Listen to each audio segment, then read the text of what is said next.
آئے جامعۃ المدینہ میں پڑھنے کے لیے، ہم آئے جامعۃ المدینہ میں علم حاصل کرنے ہیں، مگر میرے پیارے اور محترم اسلامی بھائیوں کہیں ایسا تو نہیں کہ علم دین حاصل کرنے کی اسٹرگل میں ہم عمل کی دنیا سے دور ہوتے جا رہے ہیں۔ لوگ اپنا وطن چھوڑ کے جاتے ہیں 5 سال کے لیے، 10 سال کے لیے، کیوں جاتے ہیں کہ چلو 2 5 10 سال محنت کر لیں گے، پھر پیسے بن جائیں گے تو جناب زندگی میں بڑا اچھا برائٹ فیوچر بن جائے گا۔ مگر جنت میں جانے کے لیے، رب کی رضا پانے کے لیے ذہن کیوں نہیں بنتا کہ آج اگر 50 60 70 سالہ زندگی میں کوشش کر لی جائے تو سینکڑوں ہزاروں سال جس قبر میں رہنے ہیں وہ اچھی ہو جائے۔ حضرت سیدنا مالک بن دینار رضی اللہ تعالیٰ عنہ فرماتے ہیں اگر لوگوں کو لکھ کر گفتگو کرنے کا مکلف بنایا جاتا تو یہ بہت کم گفتگو کرتے۔ اپنے دن بھر کے معمولات کو دیکھنا ہوگا کہ میری زبان کا استعمال ہوتا کیسا ہے، کتنے چانسز ہیں کہ میرے منہ سے رب کی رضامندی حاصل کرنے والے جملے نکلے ہوں گے، اور کتنے چانسز اس بات کے ہیں کہ رب کی ناراضگی میں مبتلا ہونے والے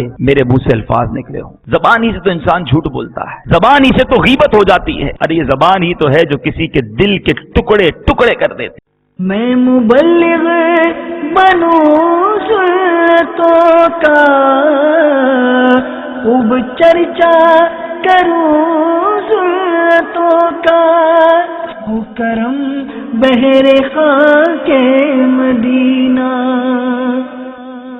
الحمدللہ رب العالمین والصلاة والسلام علی سید المرسلین، اما بعد فاعوذ باللہ من الشیطان الرجیم، بسم اللہ الرحمن الرحیم، الصلاة والسلام علیک یا رسول اللہ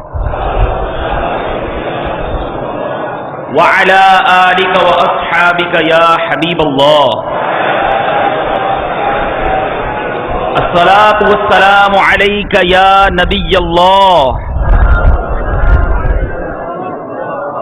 وعلی آلک واصحابک یا نور اللہ۔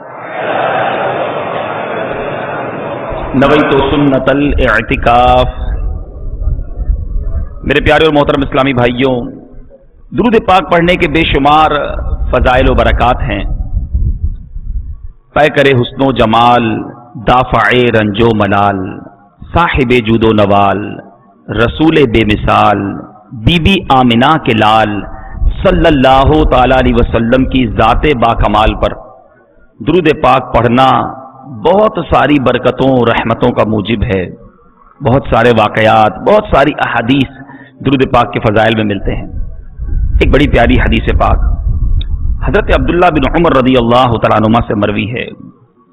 رسول اکرم صلی اللہ تعالیٰ علیہ وسلم نے فرمایا قیامت کے دن حضرت آدم علیہ السلام عرش کے قریب وسیع میدان میں ٹھہرے ہوئے ہوں گے، آپ پر 2 سبز کپڑے ہوں گے، اور اپنی اولاد میں سے ہر اس شخص کو دیکھ رہے ہوں گے جو جنت میں جا رہا ہوگا، اور اپنی اولاد میں اسے بھی دیکھ رہے ہوں گے جو دوزخ میں جا رہا ہوگا۔ اسی اسنا میں آدم علیہ السلام سرکار دو عالم صلی اللہ تعالی علیہ وسلم کے ایک امتی کو دوزخ میں جاتا ہوا دیکھیں گے۔ حضرت آدم علیہ السلام پکاریں گے یا احمد یا احمد، سرکار علی وقار صلی اللہ تعالی علیہ وسلم فرمائیں گے لبیک اے ابو البشر۔ آدم علیہ السلام کہیں گے آپ کا یہ امتی دوزخ میں جا رہا ہے۔ اب میرے آقا فرماتے ہیں میں بڑی چستی کے ساتھ تیز تیز فرشتوں کے پیچھے چلوں گا اور کہوں گا اے میرے رب کے فرشتوں ٹھہرو۔ وہ کہیں گے ہم مقرر کردہ فرشتے ہیں، جس کام کا ہمیں اللہ نے حکم دیا ہے اس کی نافرمانی نہیں کرتے، ہم وہی کرتے ہیں جس کا ہمیں حکم ملا ہے۔ جب حضور اکرم صلی اللہ تعالی علیہ وسلم افسردہ ہوں گے تو اپنی داڑھی مبارک کو بائیں ہاتھ سے پکڑیں گے اور عرش کی طرف ہاتھ سے اشارہ کرتے ہوئے کہیں گے اے میرے پروردگار، کیا تو نے مجھ سے وعدہ نہیں فرمایا ہے کہ تو مجھے اپنی امت کے بارے میں رسوا نہ کرے گا؟ عرش سے ندا آئے گی اے فرشتوں، محمد صلی اللہ تعالی علیہ وسلم کی اطاعت کرو اور اسے لوٹا دو۔ پھر میرے آقا فرماتے ہیں میں اپنی گود سے سفید کاغذ نکالوں گا اور اسے دائیں میزان کے پلڑے میں ڈال دوں گا، اور میں کہوں گا بسم اللہ، بس وہ نیکیوں والا پلڑا برائیوں والے پلڑے پر بھاری ہو جائے گا۔ ذرا سوچئے میرے پیارے اسلامی بھائیوں، ایک وہ شخص جس کے گناہوں کا پلڑا بھاری، جہنم میں لے جانے کا حکم ہو گیا، جہنم کی طرف فرشتے لے کر چلنے لگ گئے، اور اب اس کو مدینے والے آقا علیہ الصلوۃ والسلام فرشتوں سے بچا لیں اور ایک کاغذ کا ٹکڑا اس کے نیکیوں والے پلڑے پر رکھیں تو وہ پلڑا بھی بھاری ہو جائے، اس شخص کی خوشی کا عالم، اس شخص کی فرحت و شادمانی کا عالم کیا ہوگا؟ اب غیب سے ندا آئے گی، خوش بخت ہے، سعادت یافتہ ہو گیا ہے اور اس کا میزان بھاری ہو گیا ہے، اسے جنت میں لے جاؤ۔ بندہ کہے گا اے میرے پروردگار کے فرشتوں ٹھہرو، اس بندے سے بات تو کر لوں جو اپنے رب کے حضور بڑی کرامت رکھتا ہے۔ اب وہ شخص کہے گا میرے ماں باپ آپ پر فدا ہوں، آپ کا چہرہ انور کتنا حسین ہے اور آپ کی شکل مبارک کتنی خوبصورت ہے، آپ نے میری لغزشوں کو معاف فرما دیا ہے اور میرے آنسوؤں پر رحم فرمایا، آپ کون ہیں؟ اب سرکار علی وقار صلی اللہ تعالی علیہ وسلم فرمائیں گے میں تیرا نبی محمد صلی اللہ تعالی علیہ وسلم ہوں، اور یہ تیرا وہ درود ہے جو تو مجھ پر بھیجتا تھا، اس نے تجھ کو پورا نفع پہنچایا جتنا کہ تجھے اس کی ضرورت تھی۔ میرے پیارے اور محترم اسلامی بھائیوں اور مدنی چینل کے ناظرین، ذرا سوچئے کہ درود پاک کتنی بڑی نعمت ہے، دنیا میں برکتیں، دنیا میں سعادتیں، دنیا میں مصیبتوں سے دوری، اور ساتھ ساتھ قیامت کے دن کتنا بڑا ساتھ ملا اس شخص کو درود پاک پڑھنے کی برکت سے۔ تو جب درود پاک ایسا پیارا ساتھی ہو، درود پاک مصیبت کے وقت کام آنے والا وظیفہ ہو، تو پھر اس درود پاک کو کیوں نہ اپنا ورد بنا لیا جائے، کیوں نہ سرکار عالی وقار صلی اللہ تعالی علیہ وسلم کی ذات والا تبار پر درود پاک پڑھنا اپنا ایسا وظیفہ بنایا جائے کہ فضول باتیں، ادھر ادھر کی باتیں اور جناب وقت ضائع کرنے کی بجائے ہماری زبان ذکر و درود سے تر رہے۔ اللہ تبارک و تعالیٰ اس تربیتی اجتماع کی برکت سے ہم سب کو کثرت کے ساتھ درود پاک پڑھنے کی توفیق عطا فرمائے، محبت، ذوق اور شوق کے ساتھ جہاں جہاں جامعۃ المدینہ کے طلباء، اساتذہ، ناظرین موجود ہیں اور جہاں جہاں مدنی چینل کے ناظرین بھی یہ سن رہے ہیں، آئیے اپنے آقا و مولا شفیع روز محشر صلی اللہ تعالی علیہ وسلم کی ذات اکبر پر مل کر درود پاک پڑھتے ہیں۔ صلو علی الحبیب صلی اللہ تعالی علی محمد صلی اللہ علیہ وسلم۔ میرے پیارے اسلام بھائیو، بات چلی تھی، گفتگو ہم نے کی میدان محشر کی اور ایک خوش نصیب کی کہ جس کو سرکار علی وقار صلی اللہ تعالی علیہ وسلم کی اس حوالے سے شفاعت نصیب ہو گئی اور اس کا بیڑا پار ہو گیا۔ مگر کبھی ہم نے سوچا کہ محشر کا میدان، ہمیں بھی اس میدان میں پیش ہونا ہے، ہمارے پاس کیا تیاری ہے؟ ہم نے اس میدان میں حاضری کے لیے پریپریشن، اپنی تیاری کیا کی ہے؟ اعلی حضرت اپنے کلام میں ہمیں جھنجھوڑ رہے ہیں، فرماتے راہ پرخار ہے کیا ہونا ہے، وہ راہ آسان نہیں ہے، وہ راہ کانٹوں بھری راہ ہے، فرماتے ہیں راہ پرخار ہے کیا ہونا ہے، پاؤں افگار ہے کیا ہونا ہے، کام زندہ کے کیے ہم نے اور شوق گلزار ہے کیا ہونا ہے۔ کام تو جیل میں جانے والے کیے ہیں، کام تو جہنم میں جانے والے کیے ہیں، اور دل میں تمنا جنت میں جانے کی ہے، گلزار میں جانے کی ہے، پھر کیا ہوگا؟ فرماتے ہیں کام زندہ کے کیے ہم نے، شوق گلزار ہے کیا ہونا ہے۔ آج تو یہاں کسی کے آگے آرگیومنٹ کر لیتے ہیں، ناظم صاحب کو، استاد صاحب کو کوئی غلطی ہوتی ہے تو کچھ نہ کچھ ہیلا بہانہ کر کے راضی کرنے کی کوشش کر لیتے ہیں، بات بنا لیتے ہیں۔ پروردگار کی بارگاہ میں کوئی ایکسکیوز، کوئی بات بنانے کی مجال نہیں ہوگی، اس لیے نہیں کر سکا، یہ وجہ تھی، اس لیے یہ غلطی ہو گئی۔ میرے پیارے اسلامی بھائیوں، اعلیٰ حضرت لکھتے ہیں وہاں نہیں بات بنانے کی مجال، وہاں نہیں بات بنانے کی مجال، چارہ اقرار ہے کیا ہونا ہے. کل تو دیدار کا دن اور یہاں، ارے اس دن تو آقا کا دیدار بھی ہوگا، اس دن تو انبیاء کا دیدار ہوگا، اس دن اولیاء کرام کا دیدار نصیب ہوگا. مگر کیا آنکھ اس قابل ہے؟ اعلی حضرت دن جوڑ رہے ہیں، کل تو دیدار کا دن اور یہاں آنکھ بیکار ہے. کیا ہونا ہے؟ چھپ کے لوگوں سے کیے جس کے گناہ، چھپ کے لوگوں سے کیے جس کے گناہ، وہ خبردار ہے. کیا ہونا ہے؟ آج تو کوئی ہماری غلطی نہ دیکھ سکے، کوئی گناہ نہ دیکھے، دروازے بند کر کر کے رات کے اندھیروں میں چھپ چھپ کر گناہ کیے، وہ خبردار ہے. رب کی بارگاہ میں ہر چیز کا اظہار ہے. اعلیٰ حضرت کہتے ہیں چھپ کے لوگوں سے کیے جس کے گناہ، وہ خبردار ہے. کیا ہونا ہے؟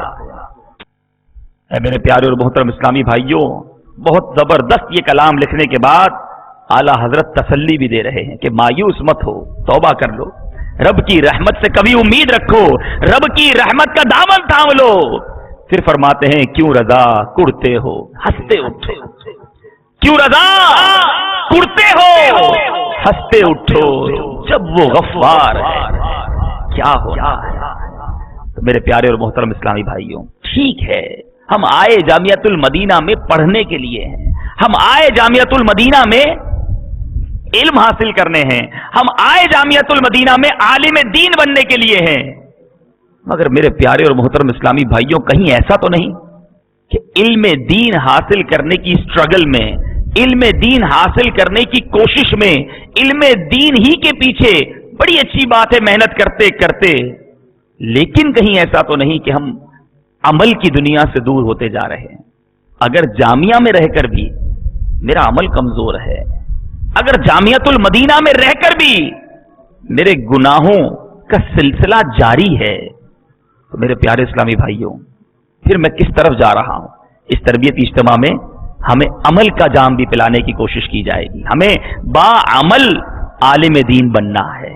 یاد رکھیے ہمارا مدنی مقصد جو جامعۃ المدینہ میں آنے کا ہے کہ ہمیں ایک با عمل، ایک پریکٹیکل اور پریکٹسنگ عالم دین بننا ہے، جس کے ذریعے لوگوں کی اصلاح بہترین انداز میں ہوتی. ایک عالم دین ہو، ایک جناب بہت زیادہ علم رکھنے والا ہو، مگر عمل کا دور دور تک پتہ نہ ہو، تو نہ اس کی زبان میں تاثیر ہوتی ہے، نہ میرے پیارے اسلامی بھائیوں اس کے عمل میں برکت ہوتی ہے. الحمدللہ ہم جامعۃ المدینہ میں آئے ہیں اور یہ دعوت اسلامی کا خاصہ ہے. بڑی اہم بات کہنے لگا ہوں کہ دعوت اسلامی کے قریب ایک بالکل نیا اسلامی بھائی آتا ہے، جو کل تک نماز نہیں پڑھ رہا تھا، جو کل تک روزہ نہیں رکھتا تھا، جو کل تک گناہوں کے دلدل میں ڈوبا ہوا تھا. جیسے ہی وہ آتا ہے، جو سب سے پہلا اس پر اثر پڑتا ہے وہ عمل کا اثر پڑتا ہے، عبادت کا اثر پڑتا ہے. وہ گناہ کو چھوڑ کر توبہ کر کے نیکیوں کی طرف آنا شروع ہو جاتا ہے. یعنی دعوت اسلامی کا خاصہ یہی ہے کہ جو قریب آتا ہے وہ عبادت گزار بننا شروع ہو جاتا ہے. اب سوال جامعۃ المدینہ والوں سے ہے. عام بندہ تو، عام اسلامی بھائی ہمارے قریب آیا، وہ عبادت میں بڑھتا چلا گیا، نیکی کی طرف آگے بڑھتا چلا گیا، گناہوں سے ناتا اس کا ٹوٹتا چلا گیا. جامعۃ المدینہ میں آنے کے بعد ہر آنے والا دن میری عبادت میں ترقی کا دن ہے، میرے اعمال میں ترقی کا دن ہے، میرے گناہوں سے دوری کا دن ہے. یا خدا نہ خواستہ ایسا نہیں ہے؟ اپنے آپ سے خود سوال کیجئے.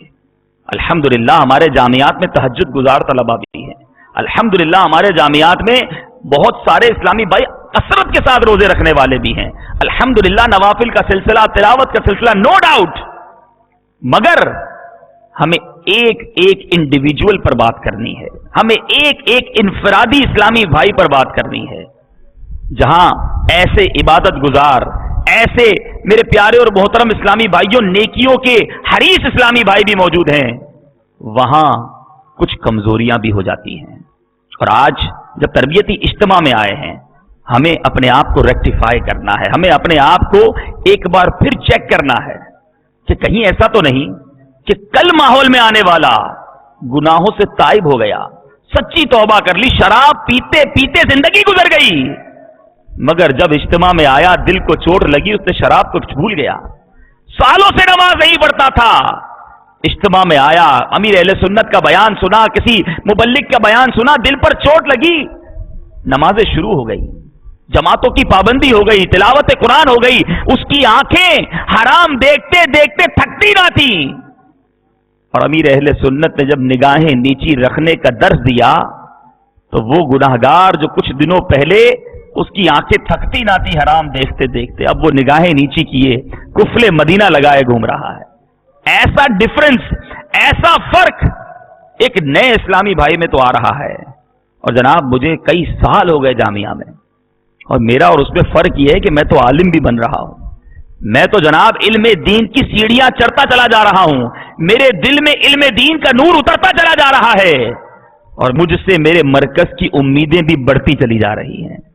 اولا والے سے امید کچھ کم، جب ثانیہ میں آپ پہنچے، آپ کے والدین، آپ کے محلے، آپ کے مرکز، اس کی امیدیں کچھ اور ہو گئی کہ نہیں ماشاءاللہ اوپر کی طرف جا رہا ہے، ثالثہ، رابعہ، خامسہ، سادسہ، ارے اب تو کچھ دنوں بعد یہ عالم بن جائے گا ماشاءاللہ، پھر تو یہ ہمارے محلے میں انشاءاللہ آ کر نیکی کی دعوت اور ایک ان سے ہم مسئلے مسائل پوچھا کریں گے، ان سے ہمارا محلہ معطر اور معمر ہو جائے گا، گھر والوں کی تمنا اور مرکز کی تمنا اور بیرون ملک والوں کی تمنا، اور اتنی امیدیں ہم سے لوگوں کی وابستہ، اور پھر ایک عالم کی ذمہ داری الگ. یہاں دور حدیث کے طلباء بھی بیٹھے ہیں، یہاں سابعہ کے طلباء بھی بیٹھے ہوں گے، سادسہ کے طلباء بھی کثیر تعداد میں موجود ہیں. جو جتنے بڑے درجے کا اسلامی بھائی ہے اس کی اتنی بڑی ذمہ داری بنتی ہے. ہونا تو یہ چاہیے کہ اگر میں اولا میں داخل ہوا، اگر میرے اندر کوئی کمزوری، عبادت میں کوئی سستی، جماعتوں کا کوئی حال نہ تھا، یا جناب مدنی انعامات میں کوئی کمزوری، تو ثانیہ میں مزید کچھ بہتری، ثالثہ میں مزید کچھ برکت، رابعہ میں جناب نوافل ذکر و اذکار کا دورہ مزید بڑھ گیا، خامسہ، سادسہ، اور جب جناب سابعہ میں پہنچے تو اب تو مدنی انعامات کا عامل، ذکر و اذکار کا پابند، نوافل کا پابند، نگاہیں نیچی رکھے، اور جناب وہ سب لوگ کہیں کہ یہ ایسے عالمی دن ہوتے ہیں دعوت اسلامی کے. لیکن کوسچن مارک اپنے سامنے لگائیے، جو ڈائری میں لکھ رہے ہیں نا وہ بھی آگے ایک سوالیہ نشان لگائیں کہ کیا ایسا ہے، کیا جیسی توقعات میرے مدنی مرکز کو مجھ سے ہیں، کیا جیسی توقعات میرے والدین کو مجھ سے ہیں، کیا جیسی توقعات شریعت کو مجھ سے ہیں، ایک عالم دین کیسا ہونا چاہیے، کیا میں اس طرف جا رہا ہوں یا نہیں. آج اس بیان میں کچھ مختصر سے وقت میں ہم یہ سمجھنے کی کوشش کریں گے کہ ہم کس طرف جا رہے ہیں، اور اگر غلط جا رہے ہیں تو ہمیں کس طرف جانا چاہیے. میرے پیارے اور محترم اسلامی بھائیوں، سب سے پہلے تو ہم رب کی اس عظیم نعمت کی بات کرتے ہیں جو اس نے اپنے نیکوکاروں، اپنے پرہیزگار بندوں، اپنے پسندیدہ بندوں کے لیے تیار کر رکھی ہے. اے میرے پیارے اسلامی بھائیوں، بعض اوقات دنیا میں تکلیفیں آتی ہیں، پریشانیاں آتی ہیں، غم آتے ہیں، مصیبتیں آتی ہیں، بندہ بعض اوقات فیل کرنے لگ جاتا ہے کہ بڑی مشکل کے دن گزر رہے ہیں. مگر یاد رکھیے، حدیث پاک کا مفہوم ہے کہ دنیا مومن کے لیے قید خانہ ہے اور کافر کے لیے جنت ہے. تو قید خانے میں راحتیں نہیں ہوتی، قید خانے میں مزے نہیں ہوتے، قید کا وقت جیسے تیسے گزارا جاتا ہے، اور پھر کیا ہوگا؟ آخرت مومن کے لیے جنت ہوگی اور پھر کافر کے لیے قید خانہ. تو اب ڈیسیشن ہم نے لینا ہے، فیصلہ ہم نے کرنا ہے کہ دنیا قید خانے کی طرح گزارنی ہے یا دنیا ہی میں مزے اڑانے ہیں، دنیا ہی میں اپنے رب کو معاذ اللہ ناراض کرنے والے کام کرنے ہیں. جامعۃ المدینہ میں پڑھ رہے ہیں کبھی کھانے کی تکلیف، کبھی آرام کی تکلیف، کبھی جناب گھر سے دوری کا جو کٹھن مرحلہ ہے، یہ آتے ہوں گے ذہن میں، مگر تھوڑے دنوں کی بات ہے. یہ تکلیفیں اٹھا لیجئے، رب کو راضی کر لیجئے، بھرپور علم دین حاصل کر لیجئے. پھر جو علماء کے فضائل ہیں، جو علماء کی برکتیں ہیں، وہ انشاءاللہ جب حاصل ہوں گی تو دنیا میں بھی عزتیں، دنیا میں بھی برکتیں، اور انشاءاللہ قیامت کے دن کیسے کیسے فضائل آپ نے سنے ہیں. میرا موضوع آج یہ نہیں ہے، ورنہ علم دین اور علماء کے فضائل آپ سنتے اور پڑھتے رہتے ہیں کہ اس کی برکتیں کیا ہیں. تو اتنی بڑی اچیومنٹ، اتنی بڑی برکت حاصل کرنے کے لیے کچھ تو قربانی دینی ہوگی. اور پھر وہ جنت، سبحان اللہ. اے میرے پیارے اور محترم اسلامی بھائیوں، جنت وہ مقام رحمت ہے جسے رب تعالی نے اپنے اطاعت گزار بندوں کے لیے تخلیق فرمایا ہے. جنت کا نام زبان پر آتے ہی ہمارے دل و دماغ میں ایک سرور کی عجیب سی کیفیت طاری ہو جاتی ہے. جنت کس چیز سے بنائی گئی ہے، اس کا موسم کیسا ہوگا، اور داخل جنت ہونے والے خوش نصیبوں کو کیسی کیسی نعمتوں سے نوازا جائے گا. کئی کتابوں میں یہ احوال ملتے ہیں. مختصراً چند احادیث آپ کی بارگاہ میں پیش کرتا ہوں. ترمذی شریف کی حدیث ہے، حضرت ابو ہریرہ رضی اللہ تعالیٰ عنہ سے روایت ہے. ہم نے عرض کیا یا رسول اللہ صلی اللہ تعالیٰ علیہ وسلم، ہمیں جنت اور اس کی تعمیر سے متعلق بتائیے. تو آپ نے ارشاد فرمایا، اس کی ایک اینٹ سونے کی اور ایک چاندی کی ہے، اور اس کا گارا مشک کا ہے، اور اس کی کنکریاں موتی اور یاقوت کی ہیں، اور اس کی مٹی زعفران کی ہے. مزید آگے سنیے جنت کی نعمتیں. مسلم شریف کی حدیث، سیدنا ابو ہریرہ رضی اللہ تعالیٰ عنہ فرماتے ہیں کہ رسول کریم صلی اللہ تعالیٰ علیہ وسلم نے فرمایا، اللہ تبارک و تعالیٰ نے ارشاد فرمایا کہ میں نے اپنے نیک بندوں کے لیے ایسی ایسی نعمتیں تیار کر رکھی ہیں کہ جن کو نہ تو کسی آنکھ نے دیکھا ہے، نہ اس کی خوبیوں کا کسی کان نے سنا، اور نہ ہی کسی انسان کے دل میں ان کی ماہیت کا خیال گزرا ہے. امیجن ہی نہیں کر سکتے، تصور ہی نہیں کر سکتے کہ وہ کیسی نعمتیں ہوں گی. آج دنیا کی بڑی سے بڑی نعمت، دنیا کی خوبصورت سے خوبصورت ترین چیز آپ کے وہم و گمان میں آ جاتی ہے. جنت وہ ہے جو ذہن سے ورا ہے، جس کا خیال کسی پر نہیں گزرا. اے میرے پیارے اسلامی بھائیوں، کسی آنکھ نے اس کو دیکھا نہیں ہے. ایسی جنت رب نے اپنے نیک بندوں، اپنے پسندیدہ بندوں کے لیے تیار کر رکھی ہے. بعض اوقات ذہن میں خیال آتا ہوگا، جناب یہ سب کے لیے جنت کی دعا کرتے رہتے ہیں، یا اللہ سرکار کی ساری امت کو جنت عطا فرما. جنت ہے کتنی بڑی، ایسا تو نہیں کوئی جنت میں جگہ کم پڑ جائے گی. سنیے سنیے، ترمذی شریف کی حدیث ہے، حضرت سیدنا عبادہ بن صامت رضی اللہ تعالیٰ عنہ روایت کرتے ہیں کہ رحمت کونین صلی اللہ تعالیٰ علیہ وسلم نے ارشاد فرمایا، جنت میں 100 منزلیں ہیں، اور ان میں سے ہر 2 منزلوں کے درمیان اتنا فاصلہ ہے جتنا زمین و آسمان کے درمیان فاصلہ ہے. میرے رب کی جنت اتنی بڑی ہے. اے میرے پیارے اور محترم اسلامی بھائیوں اور مدنی چینل کے ناظرین، کھانا کھانے کا بندہ بڑا شوقین ہوتا ہے. طرح طرح کے کھانے ملنے چاہیے. فوڈ کلچر عام ہے، فلاں ریسٹورنٹ میں کھانا ہے، جو نیا ہوٹل کھلا وہاں جا کے کھانا ہے، ایک دوسرے سے چٹپٹے کھانوں کی باتیں کرنی ہے. دنیا میں سادہ غذا کھانے کی عادت ڈالیے، رزق حلال کھانے کی عادت ڈالیے، حرام کی طرف جانے کی کبھی بھی سوچ نہ رکھیے. یہاں تھوڑا صبر کر لیجئے، رب نے جنتیوں کے لیے بڑے لذیذ کھانے تیار کیے ہیں. اے میرے پیارے اسلامی بھائیوں، قرآن مجید میں ارشاد ہوتا ہے، ترجمہ کنز ایمان، اور میوے جو پسند کریں اور پرندوں کا گوشت جو چاہیں. حضرت سیدنا انس بن مالک رضی اللہ تعالیٰ عنہ نبی کریم صلی اللہ تعالیٰ علیہ وسلم سے مرفوعاً روایت کرتے ہیں کہ جنتیوں میں سب سے نچلے درجے کا جنتی وہ ہوگا جس کے ساتھ 10,000 خادم کھڑے ہوں گے، اور ہر خادم کے ہاتھ میں 2 پیالے ہوں گے، جن میں سے ایک سونے کا اور دوسرا چاندی کا. ہر پیالے میں کھانے کی ایک قسم ہوگی جو دوسرے میں نہ ہوگی، اور اس کے آخر سے بھی اس طرح کھائے گا جس طرح اس کے شروع سے کھائے گا.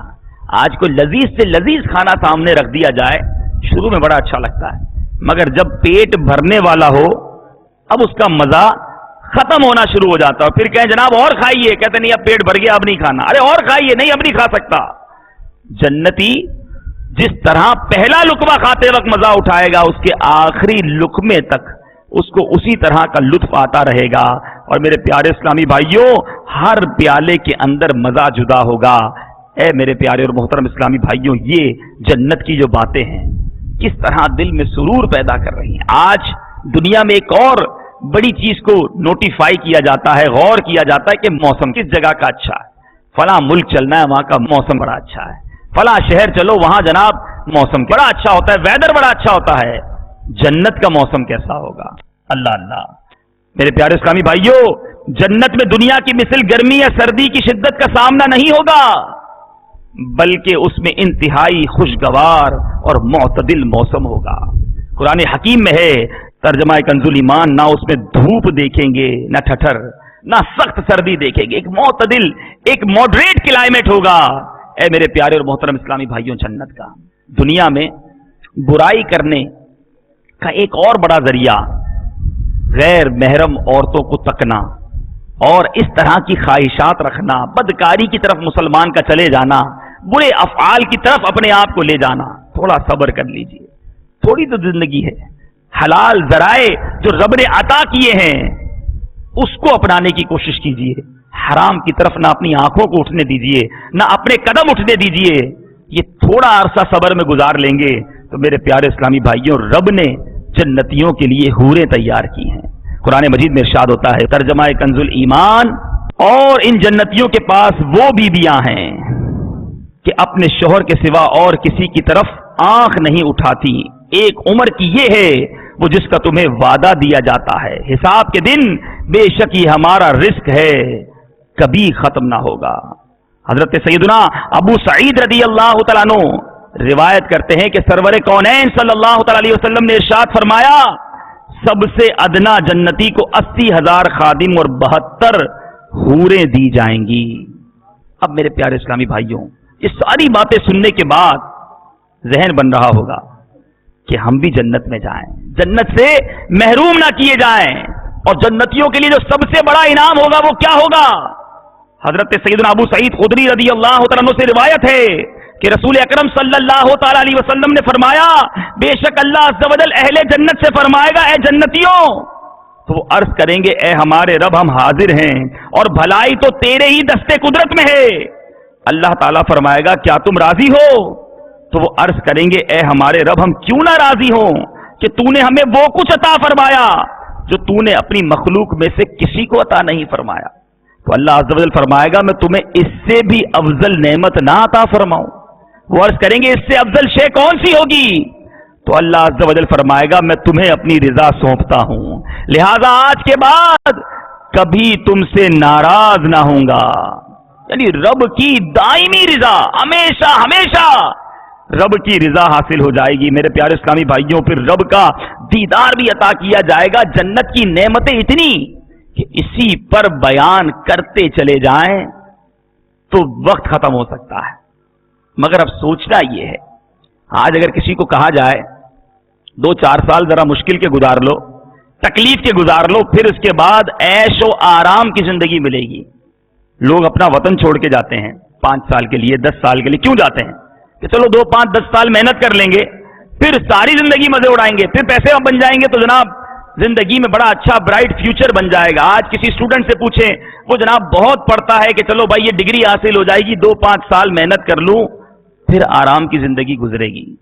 دنیا میں یہ ذہن بن گیا کہ 2-5-10 سال کوشش کر لی جائے تاکہ اس کے بعد والی زندگی اچھی ہو جائے.